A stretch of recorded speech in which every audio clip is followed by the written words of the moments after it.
नमस्कार। पर्यावरण दर्शन देखने वाले सभी दर्शकों का कार्यक्रम में स्वागत है। दर्शकों, इस कार्यक्रम के माध्यम से हम और आप रूबरू होते हैं पर्यावरण की उन तमाम समस्याओं से जो कि आज के युग में आपके लिए और हमारे लिए घातक साबित हो रही है। अब इन समस्याओं से किस प्रकार से निपटारा किया जा सके, किस तरह से इसका निवारण किया जा सके, कौन कौन से उपाय हमें करने चाहिए जिससे कि पर्यावरण की जो समस्याएं हैं वो जड़ से ख़त्म हो सकें। और आज के हमारे कार्यक्रम का विषय भी यही है कि हरियाली से खुशहाली, हरियाली से किस प्रकार हम खुशहाली ला सकते हैं, इस पर हम चर्चा करेंगे और आपको रूबरू करवाएंगे कार्यक्रम में tree man of the India से, जिन्होंने अपने जीवन को समर्पित कर दिया है पर्यावरण संरक्षण के लिए, जिन्होंने अपने जीवन में 1,60,00,000 से ज़्यादा पेड़ पौधे लगाए। क्या है उनकी कहानी, जानेंगे हम उन्हीं की जुबानी और आपको रूबरू करवाते हैं tree man of the India mister Vishnu Lamba ji से।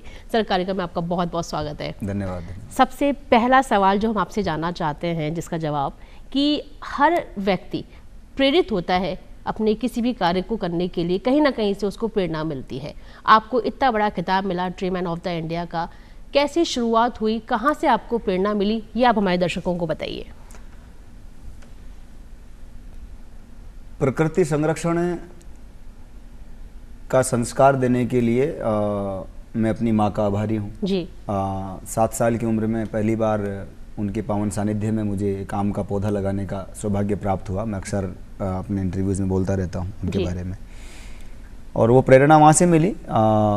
शुरू में कई प्रकार के अनुभव आए, गांव में पौधा चोर बन गए, पौधे चुराते रहे, बच्चे थे, चीज़ें चलती रही आगे। अच्छे लोग भी मिलते चले गए जी। और जब आप खुद को एक समय ऐसा आता है जब प्रूफ कर लेते हैं कि यस ये सही रास्ते पर है, तो फिर जमाना जो आपको वो जो पीछे से आपकी बुराई करते हैं, छोटे ना बच्चा जब आप रहते हैं तो कि आपका बच्चा शैतानी करता है, पेड़ उखाड़ लिए, कर लिए, वो कर लिए, वो भी फिर आपसे उम्मीदें लगा लेते हैं। तो मुझे नहीं पता था कि मेरा गाँव भी कभी मुझे समझेगा। बचपन में नहीं ध्यान था, क्योंकि शिकायतें इतनी ज़्यादा आती थी कि पेड़ चोरने की, कई बार पिटाई होती थी जी। तो बीच में कभी कभी जाना होता है गांव, साल 2 साल में थोड़ी बहुत देर के लिए कभी जाना होता है। तो मैं काफ़ी सालों पहले की बात में गया था, तो गांव के कुछ किसानों ने बैठे बैठे ही कहा कि यार, अपनी लैंग्वेज में कहा उन्होंने कि यार तू जो कुछ भी बने हो जाए उसी गाँव से बने हो जाए जी। बिल्कुल। तो गाँव में भी कहीं कर। तो मैंने फिर उस दिन तय किया कि ये तो बहुत ज़ोरदार बात है कि इन लोगों को उम्मीद है हमसे और उनको लगता है कि कुछ अच्छा हो रहा है। फिर बाद में कुछ पुरस्कार, ठीक है, आपकी पीठ थपथपाने का एक तरीका है, तो ठाकुर जी कृपा हुई, कई सारे पुरस्कार मिलते ही चले गए जी। तो उस समय फिर गांव वालों की और ज़्यादा उम्मीदें बनी। तो फिर हमने वहाँ कई सारे नवाचार शुरू किए और मुझे लगता है कि बस हमने अपना एक जो मिशन हाथ में लिया था उस पर लगे हुए हैं। हम लोग कितना प्रेरित हो रहे हैं ये तो जी। समाज आप जैसे बात करें हम पेड़ पौधों की ना, किस तरह के पेड़ पौधे आप लगाते हैं और फिर देखभाल किस तरह से उनकी की जाती है, क्योंकि सबसे बड़ी बात आती है देखभाल करने की। पेड़ पौधे तो हम यूं ही अक्सर लगा भी देते हैं, लेकिन सबसे बड़ी बात होती है जिस तरह से एक बच्चे की देखभाल होती है, ठीक उसी प्रकार से एक पेड़ पौधे की देखभाल करनी पड़ती है। तो उसमें आपका क्या भूमिका रहती है? 24 घंटे पर्यावरण चिंतन की मानसिकता, वैसा कार्य, वैसा व्यवहार, वैसा जीवन, ये सब चलता रहा और पिछले 30 सालों से चल रहा है। 24 घंटे जी। लोग बरसात के मौसम में selfie with tree, tree plantation, ये कैंपेन, वो कैंपेन, ठीक, अच्छी बात है बिल्कुल। लेकिन मुझे लगता है कि आज दौर वैसा आ गया है कि जिस तरह का ज़िंदगी हमने जी है उस तरह का मेरे ख्याल से थोड़ा बहुत हर आदमी को सोचना पड़ेगा जी। तो जहाँ भी कल्पतरु संस्थान के माध्यम से हमने प्लांटेशन किया है पूरे देश में जी, और देश से बाहर भी जहाँ भी काम किया है, और पहले राइटिंग में हमने लिया है कि जो लगाया जा रहा है उसके संरक्षण की चिंता कौन करेगा जी। जहाँ लगाया गया वहाँ मौजूद है, जो मर गया उसको वापस रिप्लांटेशन करने का काम हुआ है जी। बिना किसी अनुदान के हुआ है सरकार से। कई संस्थाओं, व्यक्तियों, सरकारों के साथ, ग्राम पंचायतों के साथ, शिक्षा जगत के लोगों के साथ, फॉरेस्ट, स्पेशली पुलिस डिपार्टमेंट, और सब लोगों के साथ मिलकर के जन सहभागिता से एक सब लोगों की समानांतर सोच के साथ काम आगे बढ़ा। और आज ग्राउंड लेवल पर हम लोग, पिछले साल हम लोगों ने 1 करोड़ प्लांटेशन कंप्लीट किया था जी। तो 30 सालों में, और अभी पश्चिम राजस्थान में 1,60,000 पौधे, 60 नहीं 1,60,000 पौधे हम लोग करने जा रहे हैं। तो अभी फाइनल चल रहा है, लगभग 1 जुलाई से संभवतः स्टार्ट कर देंगे। विष्णु जी, अभी आपने बताया कि 1 करोड़ से ज्यादा आपने पेड़ पौधे लगाए, तो ये अकेले तो ये कार्य संभव हो नहीं सकता। नहीं, ये दरअसल मैं आपको पहले इस शायद दूरदर्शन पे मैं क्लियर कर चुका जी। विष्णु लांबा सिर्फ एक नाम है, विष्णु लांबा सिर्फ एक ज़बरदस्ती का लोगों ने कहा कि ठीक है। बाकी सच ये है कि मैंने बहुत ज़्यादा कुछ नहीं किया, मैं तो बस एक प्रकार का बोझ सा ही रहता हूँ कार्यकर्ताओं पे। काम कल्पतरु संस्थान की टीम ने किया है, ग्रामवासियों ने किया है, लोगों ने किया है, जो संस्थाएं हमारे साथ जुड़ी उन्होंने किया है। सब लोगों की इच्छा शक्ति, सब लोगों की सोच, सब लोगों की ताकत, सब लोगों की मेहनत, सब लोगों की लगन, निष्ठा, ईमानदारी से जो उन्होंने आगे कदम बढ़ाए, उन सब की आहट का नाम 1 करोड़ से ज़्यादा का प्लांटेशन संरक्षित होकर के तैयार हो जाना है। तो अकेले विष्णु लांबा को क्रेडिट देना ठीक नहीं है, बस ठीक है वो ठाकुर जी कृपा है, और मैं उन लोगों के बीच में भी मजदूरी करता हूँ थोड़ी बहुत। जी सर, अभी हाल ही में इन दिनों चर्चाओं में खाकी वॉरियर्स, तो खाकी वॉरियर्स अभियान क्या है और किस तरह से इसको चलाया जा रहा है? ये अच्छा सवाल है। मैं छोटा था, 7-8 साल का रहा होगा। एक काकी हमारे गाँव में बालाजी के मंदिर के बाद में, वहाँ आश्रम में ही रहा, सन्यासी जीवन में ही ज़्यादा रहा। वहाँ वो कंडे थापती थी गोबर से जी। और किसी ने पेड़ उखाड़ दिया, वो कंडे उधर आ जाते। अब मेरी लड़ाई होती रोज़, वो कुछ करती। मेरी बुआ के गांव के एक कांस्टेबल थे लादू जी, मेंदवास थाने में तैनात जी। तो मैंने उनको कहा कि भाई साहब आप उधर चलोगे ना तो वो काकी मेरे पेड़ नहीं तोड़ेगी, आपसे डर जाएगी। छोटा बच्चा, आप कल्पना करो उस समय तन पे तार भी नहीं होता। वो मुझे पकड़ के ले गए। अब उस काकी को मैंने दिखा दिया, देख पुलिस वाले जानकार है मेरे। तो सचमुच में उसने पेड़ को कुछ नहीं किया जी। तो मुझे लगा कि अब क्या करना चाहिए। तो फिर मेंदवास SHO लगे थोड़े दिनों पहले, हमारे एक परिचित हैं यहाँ ही लग रहे हैं अभी आजकल एडिशनल SP। तो मैंने उनको कहा कि आप आ जाओ, वो आ गए। वो आ गए तो 5-7 लोगों को लेके आ गए, तो हमने 10-5 पेड़ लगवा दिए। तो पुलिस के साथ एक जुड़ाव वहाँ से बन गया जी। फिर मैंने वहाँ जिला, हमारे SP थे TC डामोर साहब, IG से रिटायर हो गए, मैंने उनको आमंत्रित किया। फिर एडिशनल SP गिरिराज मीणा वहाँ लगे, उनको मैंने आमंत्रित। ऐसे कई सारे लोग चलते चले गए, तो पुलिस के साथ एक जुड़ाव बन गया। और इनके पास में जवान भी होते हैं, जगह भी होती है। तो एक अच्छा अधिकारी अगर मिल जाता है ना, तो वो क्या गड्ढे खुद करवा देता है, DO साहब से कह के पौधे मंगवा देता है। तो मेरी तो एक उत्प्रेरक की भूमिका रह गई, और काम अपने आप होता चला गया, पैसा भी नहीं लगा आपका। जो काम पुलिसिंग जो काम होता है इनका सामाजिक सरोकार जुड़ा हुआ, वो उनको करना भी होता है। तो उनको लग गया ये लड़का बढ़िया मिल गया, फोकट में आ जाता है, अपने मेस में खा लेता है, फ्री में काम करता है। इस तरह का शुरू हो गया। संयुक्त राष्ट्र पर्यावरण कार्यक्रम के 6ठे प्रमुख आदरणीय एरिक सोलिम साहब जब मेरे गाँव पधारे, तो वहाँ पर हमारे जिला पुलिस अधीक्षक आदरणीय मनीष त्रिपाठी साहब थे, और वो पर्यावरण बड़ी रुचि रखते हैं। उनके पिताजी फॉरेस्ट में थे, मुझे याद है, बड़ी कृपा रही मेरे ऊपर उनकी। तो वहाँ उन्होंने, एरिक साहब की प्रेरणा से एक काम शुरू हुआ, खाकी वॉरियर्स जिले में पहली बार हमने शुरू किया। 1,22,000 से ज़्यादा पेड़ आदरणीय मनीष त्रिपाठी साहब टोंक पुलिस के रहते वहाँ पर लगाए गए, संरक्षित किए गए बिना किसी अनुदान के। जब इस साल भर अभियान कल्पतरु संस्थान और टोंक पुलिस के नेतृत्व में एसोसिएशन में सही हो गया, तो हमने फिर जयपुर पुलिस कमिश्नरेट के अतिरिक्त पुलिस आयुक्त हमारे आदरणीय कुंवर राष्ट्रदीप साहब, उनसे मैंने अनुरोध किया पत्र ले जाकर के कि सर ये प्रार्थना है। और वो लंबे समय से हमारे पर्यावरण कार्यों में कहीं ना कहीं सहयोग करते ही रहे हैं, बहुत परोपकारी व्यक्ति हैं।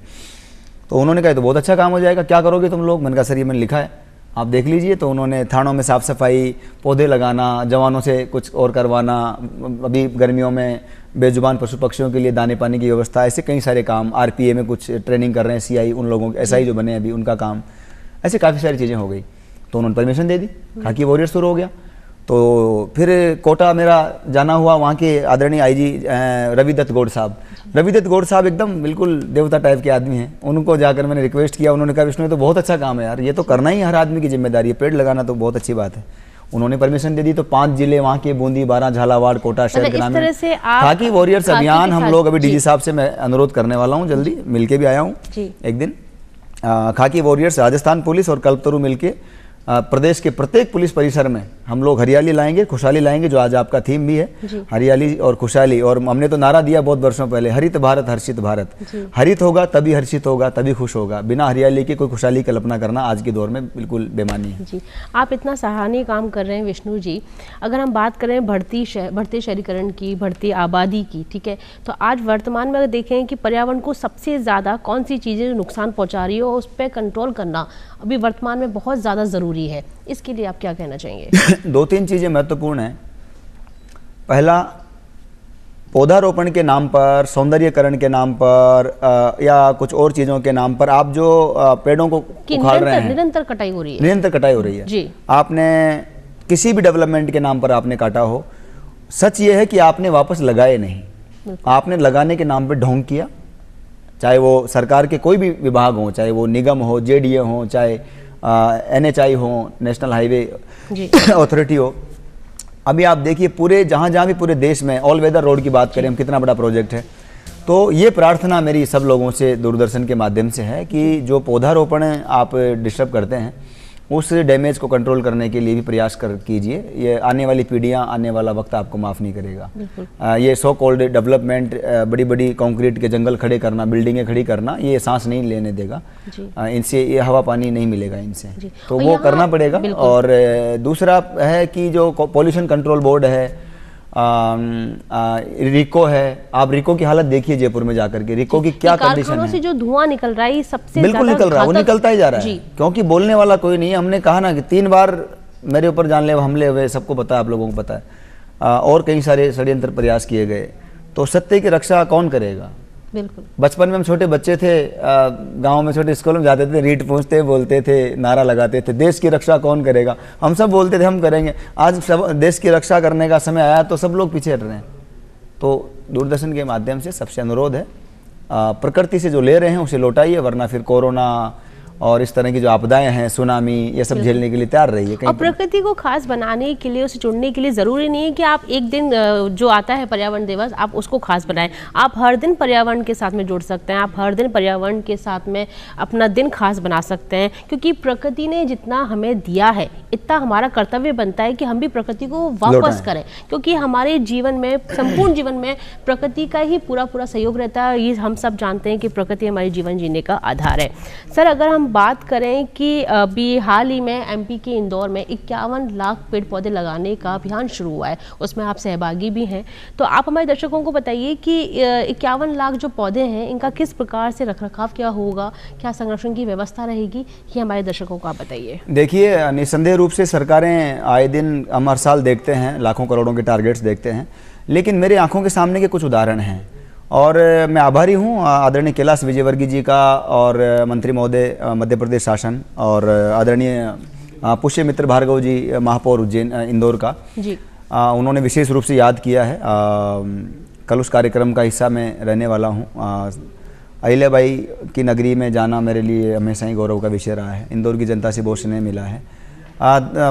पौधारोपण का, संरक्षण का जो विषय है उसमें यह है कि कैलाश विजयवर्गीय जी जब महापौर थे तो उन्होंने पितृ पर्वत ये नया योजना चलाई थी और मुझे CISF के बहुत बड़े सम्मानित अधिकारी निर्विकार साहब, उनके कारण वो जानकारी मिली। मैं गया भी, मैंने देखा वहाँ पर एक अद्भुत जंगल तैयार हुआ है, पितृ पर्वत। जो भी पर्वत पे जाएंगे अपने पूर्वजों की स्मृति में, पितरों की स्मृति में पेड़ लगाएंगे। यूनिक चीज़ थी उस समय में। आज तो कई सारे इनोवेशन आ गए। तो जो व्यक्ति पहले लगाए हुए पेड़ों को संरक्षित कर सकता है, पुष्य मित्र जी भार्गव लगातार उज्जैन, इंदौर को नंबर 1 लेके आ रहे हैं, तो ऐसे लोगों से अपेक्षा की जा सकती है। तो अभी कल मैं जाने वाला हूँ, वहाँ रहने वाला हूँ, तो मुझे लगता है कि इंदौर की जनता जो ठान लेती है वो करती है और मेरा विश्वास है कि 51 लाख पौधारोपण का जो कार्य है ये परोपकार के रास्तों पर बढ़ने वाला हर कदम सार्थकता की और सफलता की और सकारात्मकता से आगे बढ़ेगा और कहीं न कहीं संसार के लिए ये बहुत ही कल्याणकारी कार्य होगा। तो दर्शकों, जब इंदौर की जनता कर सकती है तो आप और हम क्यों नहीं कर सकते? ये तो हमारे लिए सोचने वाला विषय है।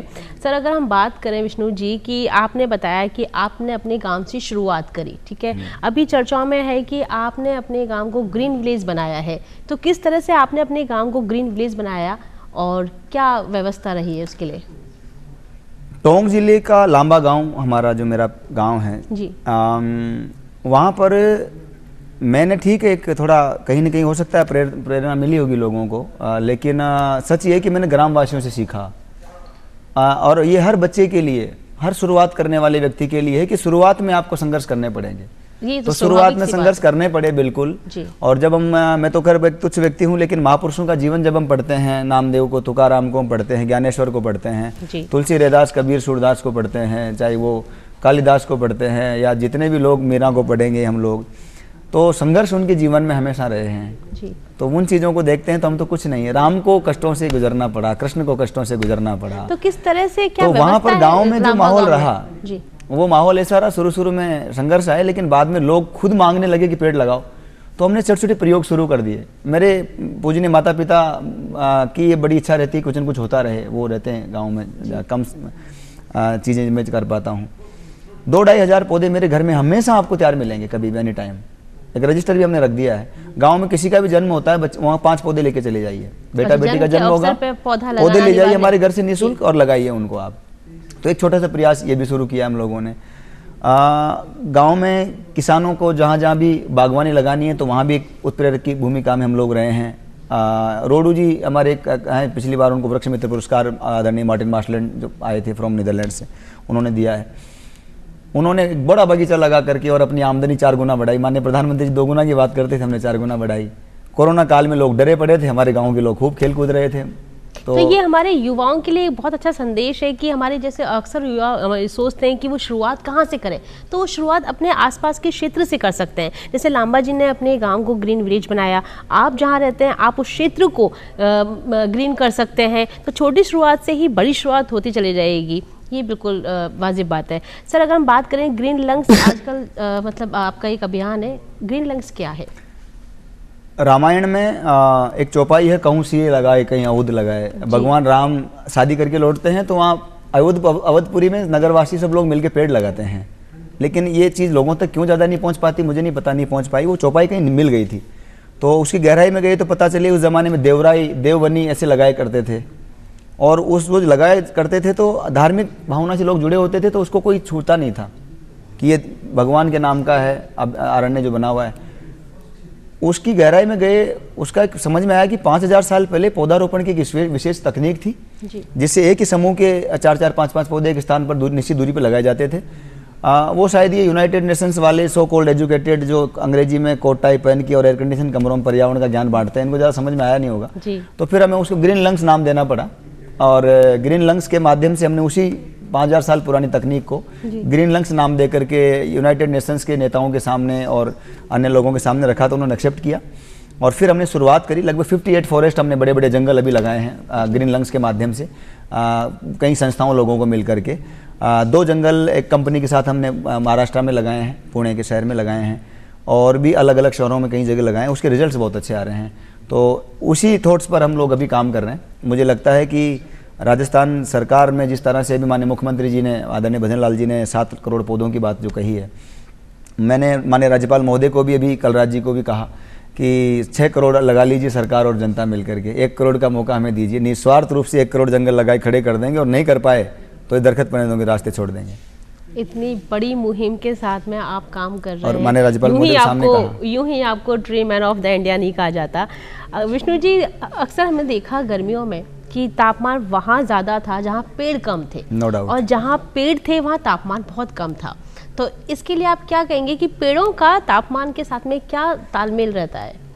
देखिए, क्योंकि अक्सर कहा जाता है कि सामान्य सी बात है, ये तो बिल्कुल, जब व्यक्ति एक पेड़ के नीचे बैठता है और वो अचानक से धूप में जाता है तो 5 डिग्री तापमान नहीं। हमारे साथ समस्या क्या है, मनुष्य जो है ना बड़ा समझदार है जी। उसके साथ समस्या क्या है कि उसको जब कोरोना आता है ना तब पता चलता है कि मुझे हाथ धोने हैं। बिल्कुल, उसको तब, क्योंकि वो जब जागरूक होता है जब उसके सामने तो किस तरह की समस्या देसी भाषा बोलते हैं सोटा, हमारे गांव बोलते हैं कुतेरा, आप क्या समझते मुझे नहीं पता। तो वो सरकार को एक अब जरूरी हो गया है कि राशन कार्ड के साथ, मतलब आधार कार्ड हो गया अभी, आधार कार्ड के साथ प्रति व्यक्ति कुछ पौधे तय करने पड़ेंगे। जो सक्षम हैं, बिलो पॉवर्टी लाइन के नीचे हैं, उनके लिए सरकार को जगह पौधे उपलब्ध करवाने पड़ेंगे। भैया ये तुम्हारे 5 पौधे जगह लगाओ और पाड़ो। बिल्कुल। जो सक्षम है उनको बोलो कि भैया पेड़ खरीद के लाओ, लगाओ, पाड़ो, बड़ा करो। आधार कार्ड में उसका एक पॉइंट हो सकता है, बुलेट्स बन सकती है पॉइंट बन सकते हैं कि इन्होंने लगा दिए, तो जिसने पेड़ लगा दिए, बड़े कर दिए, उसको कुछ सुविधाओं से मुक्त ना रखा जाए, बाकियों को मुक्त रखा जाए। जब तक आप ये क्लियर नहीं करेंगे कि आपके पेड़ लग गए, तब तक आपको इन सुविधाओं से मुक्त रखा जाएगा। आप देखिए ना, सब लोग पेड़ लगाएंगे, लेकिन ये जो केवल बरसाती जो कार्यक्रम रहता है, अभी इस समय देखिए हर जगह बाढ़ आई हुई है प्लांटेशन की। ऐसा नहीं है, लोग जागरूक हो रहे हैं, बहुत लोग बहुत अच्छा काम कर रहे हैं, मैं बहुतों को जानता हूँ, जबरदस्त काम कर रहे हैं, और जागरूकता आई भी है। और जागरूकता की अब तो ये स्थिति आ गई कि माननीय प्रधानमंत्री जी को कल परसों मैंने उनका वीडियो देखा, उसमें वो कह रहे हैं कि अपनी एक पेड़ अपनी माँ के नाम।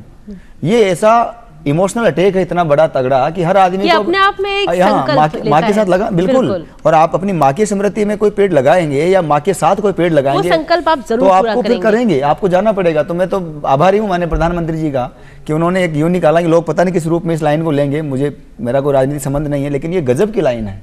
और मैं देख रहा हूँ पूरे देश में बवाल मच चुका है। और कल भी जो 51 लाख पेड़ की आपने बात की, वो उसी प्रेरणा से आगे बढ़ रहा कार्यक्रम है।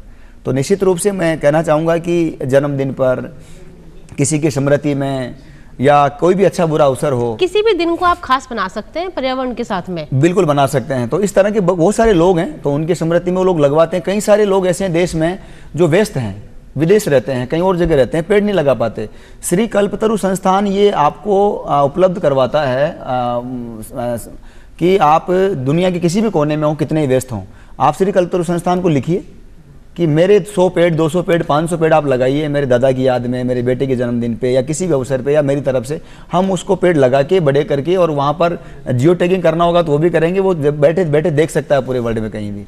तो ये व्यवस्थाएं भी हम उपलब्ध करवाते हैं। ग्रीन लंग्स के माध्यम से 1-1 लाख पेड़ एक दिन का रिकॉर्ड भी अगर बनाना है तो हम आराम से, इतनी बड़ी टीम हमारे पास है, हम लगा सकते हैं आराम से, और वो भी एक यूनिक कॉन्सेप्ट के साथ। और शोधकर्ताओं का मानना है कि जो ग्रीन लंग्स जैसे जो स्थानीय प्रजातियां स्पेशली हम उसमें यूज करते हैं, तो 100 साल से अधिक आदमी जिएगा वो इस तरह के जंगल के आसपास रहने वाला। विष्णु जी, जैसे अभी हमने बातचीत करी कि 51 लाख पौधे का अभी आपका इंदौर में जो अभियान चल रहा है, मेरा सही सरकार का, मध्य प्रदेश शासन जी, तो उसमें आप किस तरह के पौधे लगाते हैं? ऐसे कौन कौन से पौधे हैं जिनकी उम्र काफी लंबे अरसे तक? Not only in Ujjain, Indore, जहाँ भी देश में लगा रहे हैं, स्थानीय प्रजातियों का संरक्षण हो, जो रेयर प्लांट्स हैं, विलुप्त जो प्रजातियां हैं उनका संरक्षण हो। मेरे दादा दादी के समय जो पेड़ पौधे थे वो नहीं हैं, पशु पक्षी जो नहीं हैं। मेरे बचपन में मेरे घर में गिद्धों का बहुत बड़ा अंबार था, मुझे देखे हुए एक अरसा गुजर गया। धीरे-धीरे वो समाप्त हो रहे हैं, उस तरह का माहौल उनको नहीं मिल पा रहा, उस तरह का खान पान, कई प्रकार की ऐसी बीमारियां पैदा हो रही है जो उनके लिए खतरनाक है, उसके कारण से वो खत्म हो रहे हैं।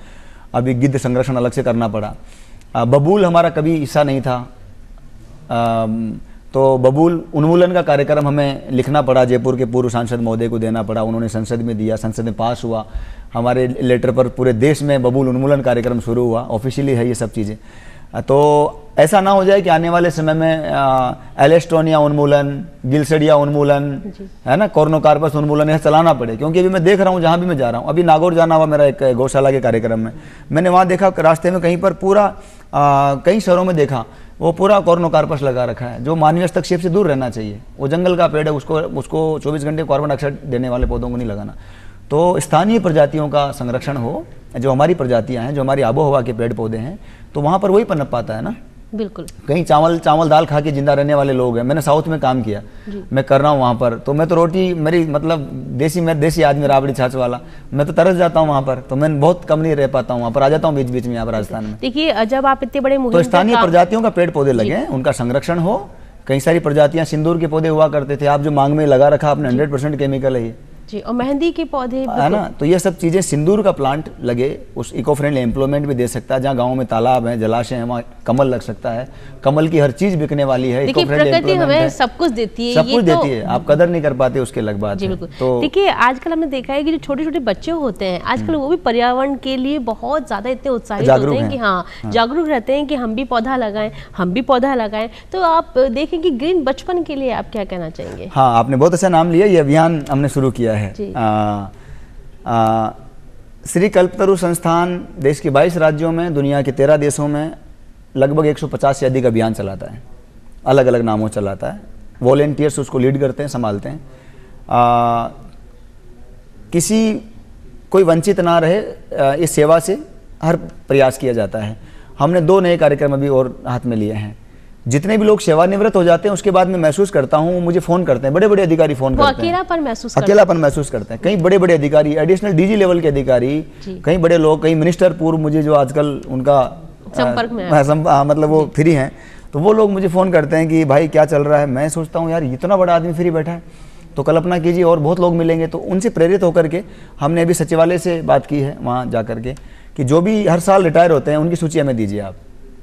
तो हम लोग उनसे संपर्क करेंगे, उनके समूह बनाएंगे, तो एक जो मार्गदर्शन मंडल तैयार हो, क्योंकि उन लोगों के पास पूरा जीवन का अनुभव है, वो हमें आशीर्वाद दे सकते हैं, हमें हमारा मनोबल बढ़ा सकते हैं, हमारी पीठ थपथपा सकते हैं। वो उनसे गड्ढे नहीं खुदवाने हैं, लेकिन वो हमारे युवाओं के, बच्चों के बीच आके बैठेंगे, हमारा मनोबल बढ़ाएंगे, उनके साथ हम पेड़ लगाएंगे। तो एक कार्यक्रम हमने उनके लिए भी सोचा है, हम जल्दी उसको भी लॉन्च करने वाले हैं। और I am not sure, but हम कोशिश करेंगे कि किसी स्टेट के गवर्नर ने मुझे कहा है कि मैं बिल्कुल आना चाहता हूं, तो मैंने कहा आप भी आइए। मुहिम इस प्रकार से है कि दूसरा, हम लोगों ने अपने बच्चों की बात की, तो मेरी एक साथी कार्यकर्ता हैं, उनको भी बड़ा अवार्ड मिला। उनकी प्रेरणा से एक ग्रीन बचपन अभियान, हमारी कल्पतरु संस्थान की सबसे कम आयु की स्वयंसेविका है, उस बच्ची ने भी कुछ शुरू किया है। तो मुझे लगता है कि उनके साथ हम उमा के साथ मिलके वो जो जिन्होंने प्रेरणा दी है, और वो बच्ची जो विवेन है, उनके साथ मैंने शुरू किया है कि 5 से 12 साल के जो बच्चे हैं उनके लिए एक वैश्विक कार्यक्रम बने, और हमारी टीम लगी हुई है उसके ऊपर। तो हम लोग उसमें एक एक चीज़ को इंगित कर रहे हैं कि बच्चों से जुड़ा हुआ कोई भी जीवन का ऐसा हिस्सा नहीं है जो छूट जाएगा, उसको अछूता नहीं रखेंगे और पूरा एनवायरनमेंट के कवर में उसको लेने का प्रयास करेंगे। आप देखिएगा, बड़ा आनंद आने वाला है बहुत जल्दी। ग्रीन बचपन छोटी सी उम्र में विष्णु जी आपने इतना बड़ा मुकाम हासिल कर लिया, tree man of the India का खिताब हासिल कर लिया, और इतने बड़े मंच पे आपका कार्य चल रहा है।